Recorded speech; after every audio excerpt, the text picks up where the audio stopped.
My name is Lee Farmer. I'm the co-founder of the TCG Collective, and we are a veteran-owned agency. A lot of you may know me as a marketing executive, a DJ, a producer, an audio engineer, a venue owner. I wear a lot of hats. So what you may not know about me is that I served in the U.S. Navy aboard this ship behind me, the USS New Jersey. So today we're going to take a tour. We're going to go aboard the ship, and we're going to talk about some of the things that I did, some of the experiences that I had, and some of the things that I learned while I was serving aboard this amazing ship. So in 1989, I was serving aboard the USS New Jersey, and we ended up going to the Persian Gulf during Desert Shield, Desert Storm. And we were awarded the Armed Forces Expedition Medal, which I was also awarded. So very cool to see this memorial sitting here.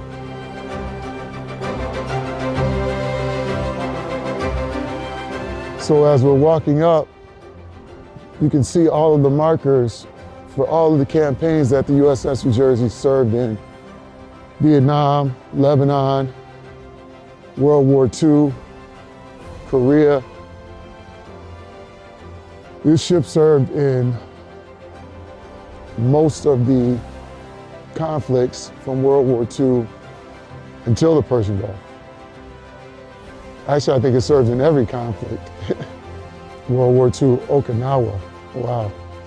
That was before my time. This is Battleship Gray, a paint that I'm very familiar with because we all were involved in making sure that the ship looked good. So I did a lot of painting while I was on the ship. And we weren't stationed in Philly either. We were stationed in Long Beach, California. Back in 1987, I enlisted in the military. Actually, I think it was like 1986 because I just enlisted a year before I graduated from high school. My main decision to join the military was basically based on my inability to pay for the colleges I got accepted to. So I got accepted to a bunch of different colleges, but didn't have a scholarship and didn't have the money to pay. So I initially was being looked at on a gymnastics scholarship, but my junior year, I had a catastrophic injury to my ankle, and so I wasn't able to compete in my final year, which disqualified me for any potential sports scholarships. So I was like, okay, what's my path? I'm gonna join the military.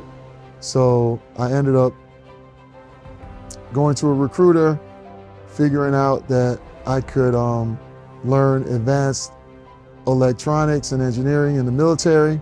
Thought that might be a good career path, and so I joined. Permission to come aboard. All right, so here we are. So I came here a few years ago, and I was a little disappointed because the decks, which are these, they look really beautiful now. They were in really bad shape. And over the last couple of years, they took the ship back to the shipyard and they redid these decks. And so these decks were made out of teak. And they take a lot of maintenance. And so like pretty much it was a daily thing when we were on the ship. There were people swabbing the decks and just making sure that they were always kept in tip-top shape. So it's good to see that they did the restoration and it's looking like a lot more like the ship that I used to live on and serve on. So after I enlisted, I went to boot camp. And from day one, I knew the experience was going to be life-changing. From the time that we were inducted into the process was something completely different from anything I ever experienced. We were taken to a Holiday Inn and we spent the night in a Holiday Inn. And the next morning, we were brought over to Great Lakes and put through the systems. Haircuts, physicals, all kinds of different things. And we were basically just put into a, almost like an assembly process, right? Almost like a factory. And so that was kind of like one of the first times that I realized that I was not special and that I was just a cog in a machine of a larger scenario. All right, while we're topside, I think one of the things that we should point out, and one of the most, probably the most distinguishing features of this ship and all of the Iowa-class battleships are the 16-inch guns.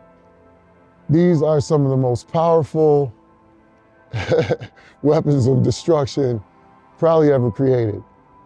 These guns would shoot a projectile the size of a Volkswagen that would, upon impact, create a crater as large as a football field. The projectiles were like the size of me. So just imagine me, but weighing a whole lot more, like a Volkswagen, being shot through here and hitting a target. It was pretty impressive. And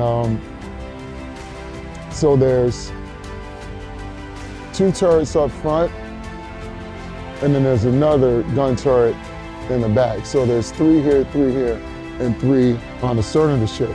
The most powerful configuration was all 9 of the guns would point to the side, do what we called a broadside.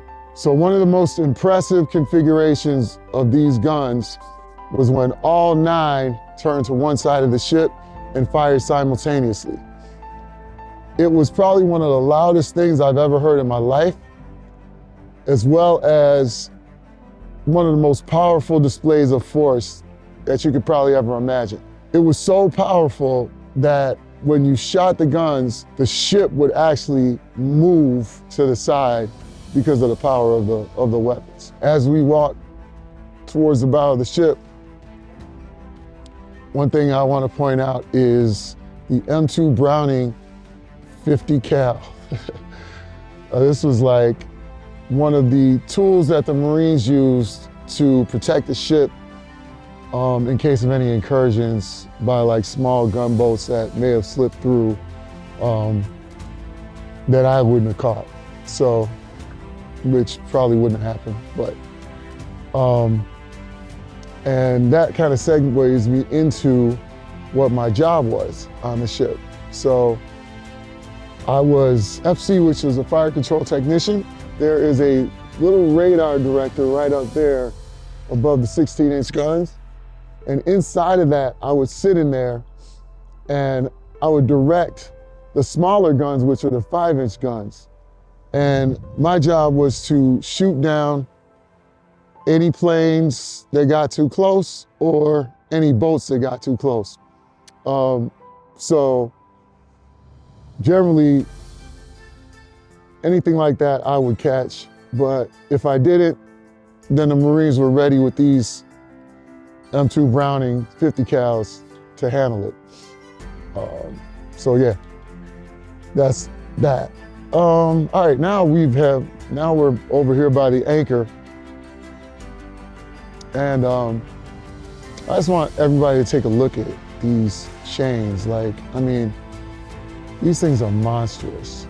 I was just always impressed with how big these chains were. Yeah, you can actually see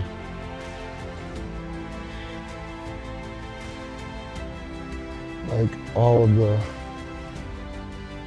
mechanism here for the anchor. Obviously takes something massive to anchor a ship this big. This ship, at the time I was on it, had a crew of 1,400 people. It was like a small city. Haven't walked this in a while.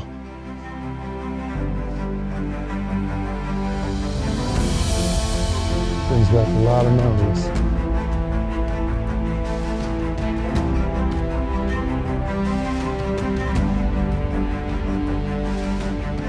used to spend a lot of time on these decks, just getting fresh air when we were out on deployment. While I was aboard the ship, I worked on a radar system that was actually built during World War II. It was called the Mark 86 radar system. And it controlled a 5-inch gun battery on board the ship, which was used to shoot down enemy planes or enemy gunboats, right? And I was in control of the forwardmost 5-inch gun battery on the boat. Right up there, right under there is actually where my duty station was. So I spent countless hours in there. Basically looking at a radar screen and making sure that there were no targets that were coming in to try to destroy us. So I also maintained that radar dish and all the apparatus that made it work. So I spent a lot of time in there. The cool thing was that because we had a lot of electronics, we had one of the few air-conditioned spaces. And so when we were in the Persian Gulf and it was like crazy hot, I would leave my berthing area sometimes and cool off in my workspace because we had to have AC there. So that was one of the perks of the job. There were a couple of maintenance issues that I experienced over the time that I worked on the radar. I ended up figuring out workarounds for those maintenance issues, and I actually put in a request to change the maintenance schedule on the radar system. And that was actually changed in the official manual for the radar system. And I ended up getting accommodation for that. So we're looking at World War II, and when I was on the ship, it was, the Persian Gulf War, right? And so people were basically using those same techniques and dealing with those same problems for 50 years. And it took me thinking outside of the box to solve those issues because no one ever questioned it. And that's one of the things that I learned to do when I was in the Navy, is to question things. There were some times when I got orders that didn't sound right from some particular individuals, and I questioned them. And we were taught to question unlawful orders in the military, which I did. So I've learned from that experience, and I took that experience into my civilian life. So I'm always questioning things. I'm always thinking outside of the box, and I'm always looking for new solutions to problems.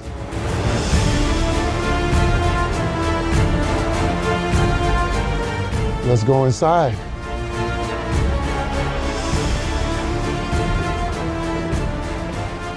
Now that the ship is a museum, this is the way you enter.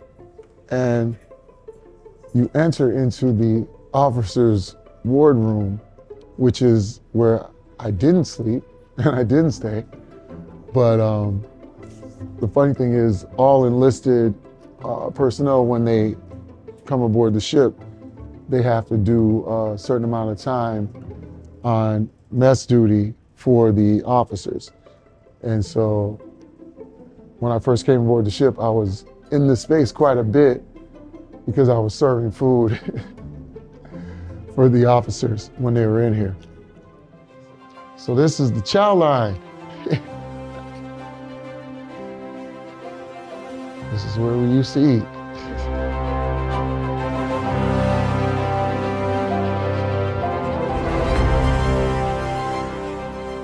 We would eat in here, but also played a lot of spades in here too. So a lot of times after we would eat or in the off hours, we'd be in here playing cards. We actually had a lot of tournaments And me and the, God, I can't even remember his name now, it's 30 years ago. But me and the Marine gunnery sergeant were partners, and we were the spades champion of the boat. I'm pretty sure this was my bunk, because I remember as you came into the berthing area, I was the first one here, and then the head was over there. So yeah, this was me right here. And as you can see, there was not a lot of room. This may have been it. But yeah, so this is where I spent several years of my life.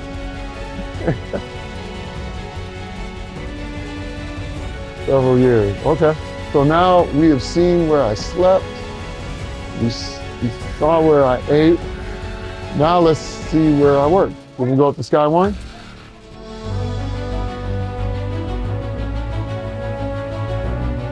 These lines that tie the ship down, the tension on these, like you had to be very careful when you were mooring the ship, because the tension on these, if they snap, they can cut a person in half. That's how powerful these lines are. Like literally they will cut you in half if they snap. So here, lifeboat. Thankfully, lifeboats have never had to be used on this ship. As we're walking up here, these are the 5-inch guns. These are the guns that I controlled. These guns were probably our primary defense against airplanes and gunboats if they weren't stopped by like the frigates and destroyers that were in our battle group. Did a lot of cool exercises with where we got to track like F-14s, and we did a lot of exercises with carrier groups, which was cool. So I got to track and scare the shit out of some F-14 pilots. So that was fun. The USS New Jersey is the most decorated ship in the Navy. Served in every campaign from World War II all the way up to the Persian Gulf. So, firepower for freedom. Admiral Reason, who was Black Admiral, who was over our ship. Well, so the USS New Jersey was the home for the Admiral for the battle group. Actually, I think the Admiral for the Pacific Fleet. So Admiral Reason was the Admiral at that time, and he was a Black Admiral. He ended up being the first ever 4-star Black Admiral. And now, I guess his son's an Admiral. I never steered the ship, but I was here every once in a while.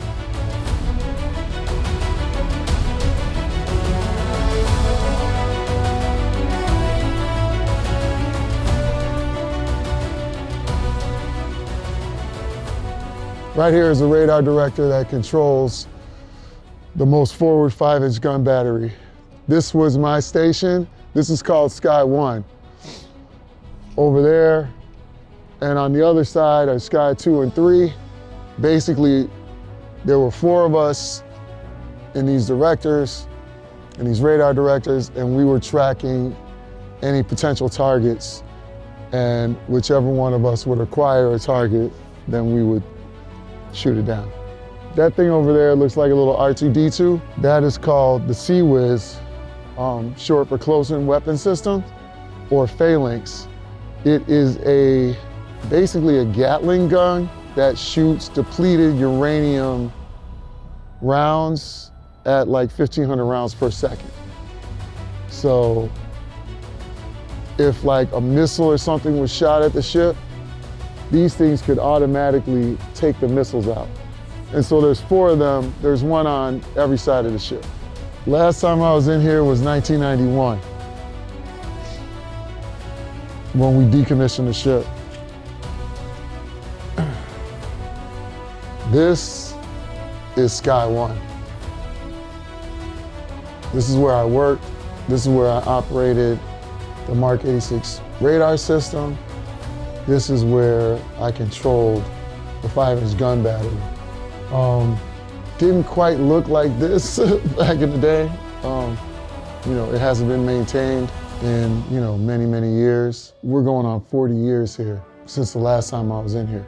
I sat up top, and this is where it's very, very tight up there.